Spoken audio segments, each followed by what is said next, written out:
What's up everybody, Cynda here, and welcome back to an episode of Cynda Talks. Look, I just got back from buying a Switch 2. I didn't think it'd take a year, but here we are. Also, I didn't think I'd have to fight for my life in the wilderness. I even bought a PS5, and it didn't survive. Things got so real, I had to use it for Tinder. Oh look, she looks nice. And look, likes the outdoors. How thematically appropriate is that? And then I had to use it for kindling. Okay, so I just downloaded the Amazon Kindle app, and I have Hideo Kojima's autobiography or a sample of The Very Hungry Caterpillar. What are we thinking? And then I used it for firewood. You're not gonna tell anyone about this, right? Speaking of things getting real in the wilderness, Metal Gear Solid released on the PlayStation 1 back in 1998. Now I think more people know about the game's creator, Hideo Kojima, than the series itself. Kojima is known nowadays for his appearances at anything Jeff Keighley is at and making games that look really boring but get perfect reviews for some reason. Something I didn't know was that Kojima actually created the series as a whole, being involved with the first Metal Gear game released all the way back in 1987, and its sequel which released in 1990. For some reason I assumed it was a situation where Kojima revived the series with the Solid games, kind of like how Masahiro Sakurai revived Kid Icarus after 21 years with no new games. But as we'll find out, this game is no reboot. It continues the story from those ancient entries, which I do respect a lot. It's a bonus to those who played those games. Now for my own personal experience with this series, I don't have any, none at all. I noticed Snake in Super Smash Bros. And went Neato Burrito and continued on with my life. It wasn't until my brother and my friends both insisted that this was one of the coolest series to ever exist, and I decided to take the plunge with the Metal Gear Solid Master Collection on the Switch. Is this game a solid time, or is it a waste of time? Let's find out! Metal Gear Solid introduces us to Solid Snake, the guy from Smash Bros., and our crew, the Colonel, the main guy, Naomi Hunter, the sciencey one, Mei Ling, who lets us save our game, Master Miller, who wears cool sunglasses, and Natasha, the one who doesn't really do much. Also during the briefing, the first cutscene of the game, there's a whole list of all the villains in the game. Wow, spoilers. Okay, thanks Kojima. Alright, gameplay time! Metal Gear Solid is a stealth game first and foremost. Sneaking around enemies is the name of the game. And while I normally despise stealth in games, it's obvious a lot of time went into designing the layout to the room and enemy patterns, because they work great. Plus they're always throwing new weapon types your way, new guns, new types of grenades, you get 2 different rocket launchers, etc, etc. That being said, something I noticed almost immediately is that the guns do not work. They are not fun to use because they have aged very badly. You hold Y to aim your weapon and then mash Y to fire? It's very clunky, but I kinda like it in a way, because using offense feels so gross, it incentivizes stealth once again and makes sneaking past enemies feel even cooler. Another iffy thing is the fact that you have to be on guard at all times. There are plenty of traps and infinitely respawning landmines that will kill you at any time, so that's something to keep in mind. Something I really like is how the codec, aka Snake's radio, that lets him talk to all of his buddies, smooths out the dialogue experience. You can choose whether or not to call your friends, which lets you figure out puzzles on your own, or make repeat playthroughs faster by skipping the dialogue. Always a fan of radio-style dialogue. As for the actual plot, our evil clone Liquid Snake and his rogues gallery of rabble-rousers have taken over Shadow Moses Island, yes, the place from Smash Bros. They want the remains of Big Boss, who is apparently super important, because these bad guys are going to launch a nuclear missile utilizing the dastardly Metal Gear if they don't get what they want. Another thing I love about the codec is that Snake always asks all the right questions. Snake, the bad guys are gonna launch a nuclear missile. Nuclear missile. So that's the basic summary. Now, I'm going to go into intense detail, so if you haven't played the game, you might want to play it first. Also, I believe this is the first time I've dropped a spoiler warning for any game's plot, so if that isn't an indication of quality, I don't know what is. Anyways, here's my dramatic retelling of Metal Gear Solid 1. After Snake drops into the base and meets up with all of his radio buddies, our goal is to rescue the DARPA chief. No clue what it stands for, but it's capitalized, so it's probably important. Also, people in this game are obsessed with basement floors. Everything is either on the first or second floor basement. No clue why they just don't call it the 0th and negative first floor. So we run into the DARPA chief who gives us information on how to stop the bad guys from launching a nuke, then he immediately dies. Gay. Then we meet a mysterious soldier and have a quick combat tutorial which is extremely difficult for some reason. Like, I died like 8 times here. Then we run into the arms tech president who is being tortured by the fiendish revolver Ocelot. He is named this because he wields a revolver and uses it in Ocelot. We fight Ocelot, his arm gets cut off by a robot ninja. Yeah, okay, alright. Baker trauma dumps for a little bit, shows us some impressive PS1 full motion video, and then instantly dies. This sounds like a joke, but these people keep dying and it will be important later. We find out the weird soldier from the ridiculously difficult combat tutorial is the Colonel's niece, Meryl. She wants to be a soldier, but she's a noob. So we run outside and fight this guy in a tank, not too bad of a fight. Then we run back inside and meet the best character in the franchise, my absolute GOAT, Dr. Hal Emmerich, who goes by the name Otacon, but he's about to be impaled by the robot ninja guy from earlier. This conniving clanker is called Gray Fox, and Snake and him seem to have some history based on the dialogue from the fight. Said fight absolutely blows, by the way. You have to punch him. And there's a Mario 64-esque 3-hit combo system, but sometimes he'll feint you out and attack on your first hit. It's hard to explain, but it makes getting consistent damage a pain in the neck until you figure him out. Once that's over, Otacon shows us that one clip from SpongeBob whenever something blows up. We meet up with Meryl, who gives us one of 3 keys to deactivate the nuke.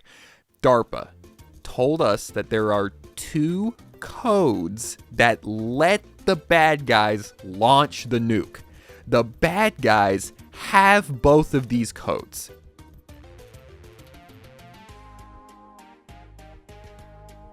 We now have one of 3 override cards.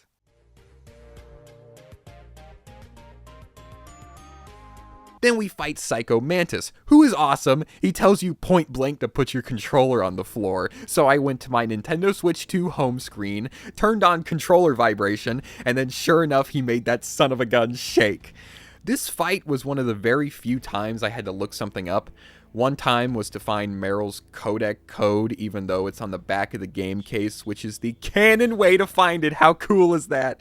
And then to find out the secret to Psycho Mantis. Plug your controller into player 2's slot, and then he loses all ability to predict your movement. Then, after that fight, Psycho Mantis regular dies, and then Meryl gets shot! It's the notorious Sniper Wolf! You know, I gotta say, I love the character names in this game. I don't have to explain what they do at all. So to fight her, Snake has to backtrack all the way to the start of the game to grab a sniper rifle. Yeah, I don't know what they were cooking with this one. This sucks. So literally like an hour later, after grabbing the sniper rifle, we fight Sniper Wolf. And I gotta say, I whined about the gunfighting a while back, but I do like the relationship between the sniper and the anxiety medication that you can collect. If you take the anxiety medication, sniping isn't nearly as finicky. I like this, but at the same time, it would have been nice to just have a normal sniper. But then right after this fight, we get kidnapped! Anyways, we wake up in prison with the body of the DARPA chief beside us. Then, Revolver Ocelot starts torturing Snake, or should I say, us, because in order to resist this torture, you have to mash the A button as fast as possible, which is such a neat detail. This does hurt a little bit after a while. Yet another genius fourth wall break. I can't get enough of these. However, this part of the game is also incredibly stupid. How do you break out of this jail? I tried hiding under the bed, you get shot immediately. Otacon shows up and gives you ketchup and a handkerchief. Thanks, buddy. Wait. What if I faked an injury? My media literacy is so cooked that I barely know why Ocelot is torturing us, but he clearly wants Snake alive, right? So I lay down and I press every button on this controller. I want so desperately to use this ketchup, maybe the handkerchief too, to make it look like a tourniquet? Nothing. Anyways, the obvious answer wasn't working, so I had to cook up another idea. I got it! I'll politely ask Ocelot to stop the torture. Then, everyone will think that I'm on the brink of death, perfectly queuing up a fake severe injury. This was not the right answer. This is not the right answer. And now Meryl is gonna die, and it's not my fault! The game immediately launches like comical levels of guilt tripping. The ketchup obviously works on the next cycle. The guard comes in to check on me. I stand up and then immediately shot dead. And then Gray Fox, the robot ninja, shows up and just opens the door. Anyways, I'm in a bad mood for like the next 2 gameplay hours, so just keep that in mind while I'm reviewing the game. We make our way up this nightmare tower that takes like 5 minutes to climb up, and finally face off against Liquid Snake. No. We need stinger missiles to blow up his helicopter, so we have to backtrack up and down and up this tower that takes forever to climb up. We blow up his stupid idiot helicopter, jump down the tower utilizing a rope that you also need to grab, and then Sniper Wolf shows up again. Great. We shoot her again and she dies for realsies, but not before delivering a 10-minute soliloquy about the hardships of war, the mayhem in Zanzibar land, which, as we all know, is an episode of Rocco's Modern Life. And even though I sound very irreverent talking about it, this is a very emotional, very well written, just great scene. It just feels a touch rushed. Also, Otacon falls head over heels for Sniper for some reason. It doesn't have enough build-up to not feel like some cheesy sitcom crush. Snake, I think I'm madly in love with Sniper Wolf. Sniper Wolf? She's literally trying to kill me right now. Anyways, we move on and fight the guy in the tank from the beginning again, but this time he's carrying a comically large gun and goes by Vulcan Raven. This fight blows, since for some reason he has the mobility of an Olympic athlete despite hauling around a gun larger than he is.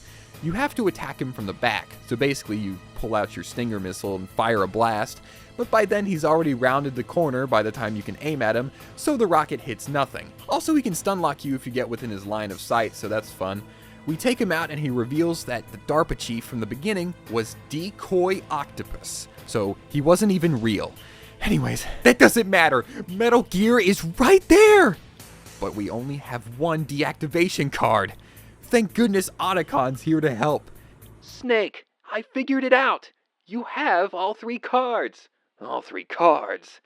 Yes, but you need to backtrack to a cold area and a hot area, because the key changes shape based on temperature. So that means you're gonna spend the next hour or so backtracking. Good luck! So yeah, we gotta backtrack because the cold version and hot version of the key are distinct entities. Luckily, Kojima thought ahead and decided to put 394 plot twists in this one part. So pay attention. I don't even know if I'm recalling this right, but we're going for it. Naomi Hunter, you remember her? She's the science lady from the beginning. She might be evil. Master calls out her backstory as being phony baloney. She gets arrested by the Colonel, and Master reveals that Snake has a new disease called Fox Die.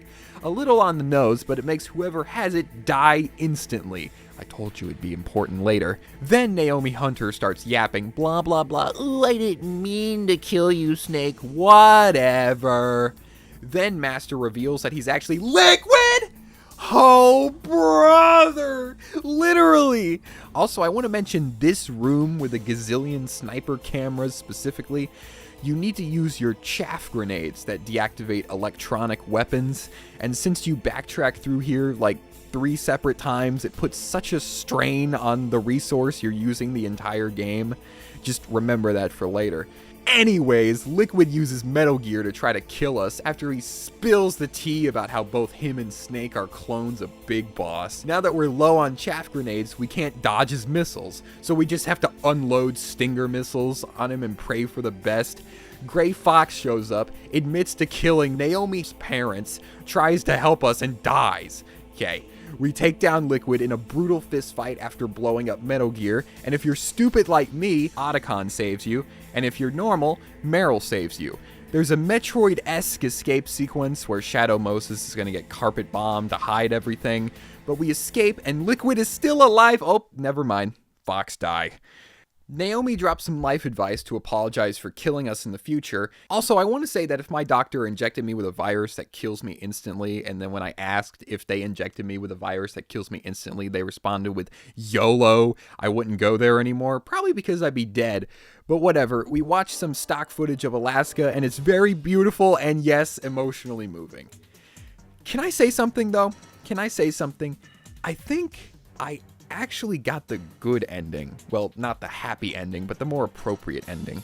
Isn't the entire point of this game is that war isn't fair? Meryl living feels strangely forced. There's this haunting sense of loss in the Otacon ending, instead of this almost dance party ending in the Meryl route where all the good guys are fine and all the bad guys are not fine.